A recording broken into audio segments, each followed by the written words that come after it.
Hey all, welcome back to the channel. Today I'm going to show you how to remove, test and replace the washer fluid level sensor on this 2010 Toyota Tundra. Before removing the washer fluid tank, you may want to drain it if you can.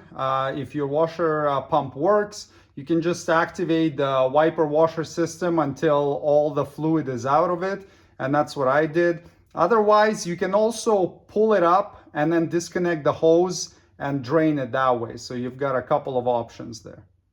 Now you will need to remove three 10mm head bolts. So there's one there and another one there. And you can check the links in the video description for some of the tools that you may find useful in completing this job.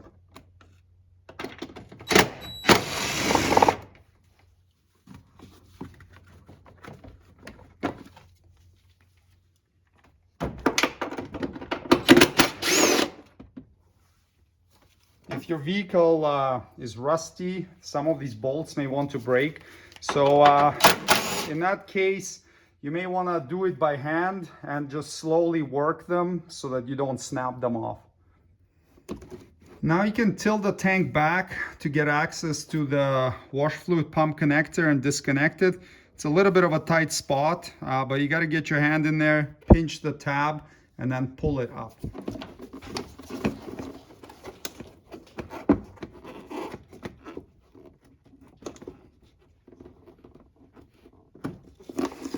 All right, it's tight, but it is doable. Now we can lean this over, disconnect this hose.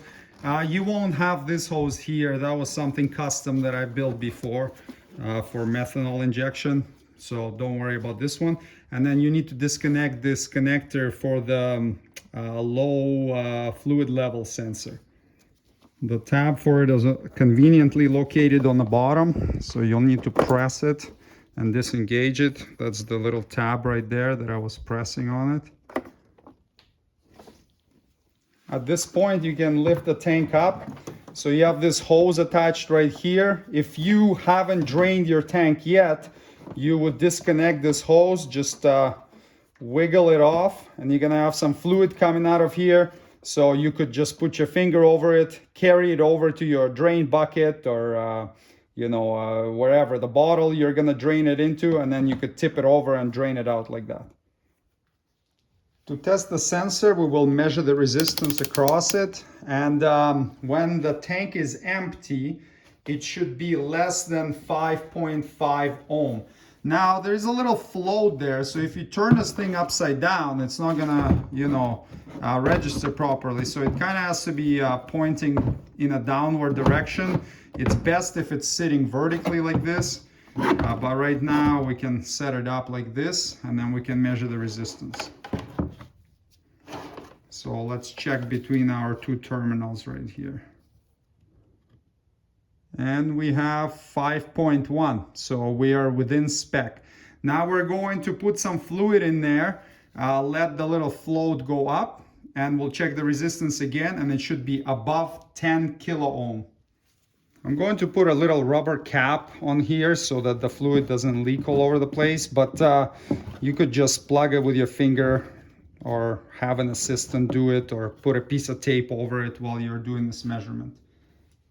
You'll need to fill it above the sensor level, and just make sure it's sitting somewhat flat so that the float can float up as needed.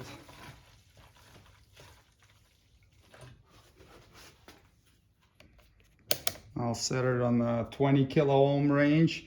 We want to see essentially an open circuit, but the spec is above 10 kilo ohm. So make sure you're touching the pins, and we have an open circuit or above 10 kilo ohms, so the test passes. There's one more thing to check before you condemn the sensor, and that's its orientation. You'd be surprised how many times I've seen these installed upside down or sideways. Usually if the vehicle's been in a body shop and they had some work done on it, comes back And now the low wash fluid light is on when the tank is full and goes out when it's empty. So there is a little arrow on it right there, and that arrow needs to be between these two lines on the tank. If it's pointing elsewhere, it's not going to work correctly, so check for that as well. If you end up having to remove it, you can pry it out of there with a trim tool or something similar. Just go easy on it so you don't snap it. Sometimes they're stuck in there pretty good. Okay, and there's our little sensor, and there's the float that operates when the fluid level goes up. If you're replacing it or even just reinstalling it, check this grommet and make sure it's not dry, brittle, and cracking. Wipe this surface here as well. And I find it's easier to install the grommet first and then plug the sensor into it rather than trying to install it the way it is right now. So you can slide this grommet off, wipe it, clean it. You can put a little bit of silicone-based grease on it just to help things slide in there easier. This one feels nice and soft and pliable, so I'm just gonna wipe it real good. Put a little bit of rubber grease on it. You can use that or silicone-based grease. You don't need a whole lot, just like a light little coat, so that it can slide in, and then reinstall it into the tank until it's nice and flush like this. And then grab your new sensor, or maybe the same one if the body shop installed it upside down, and same deal, use a tiny bit of rubber grease or silicone grease just to help it slide in there so you're not forcing it, and then install it, making sure that the little arrow points between the two lines on the tank.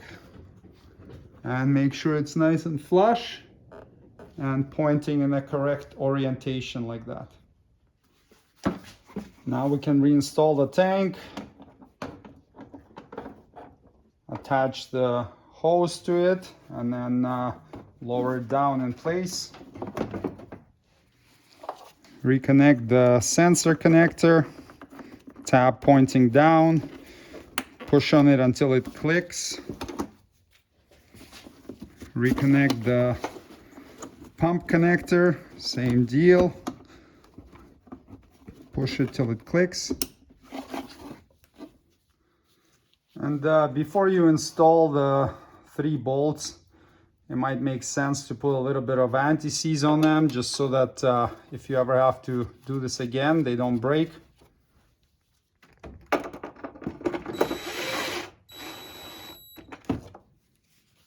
And you can torque them to 31 inch-pounds.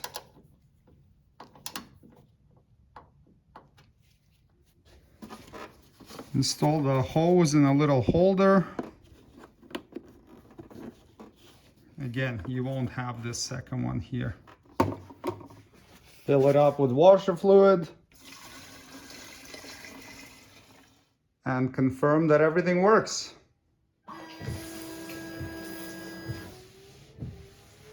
Thanks for watching. Subscribe if you'd like to see more Toyota Tundra maintenance and repair videos.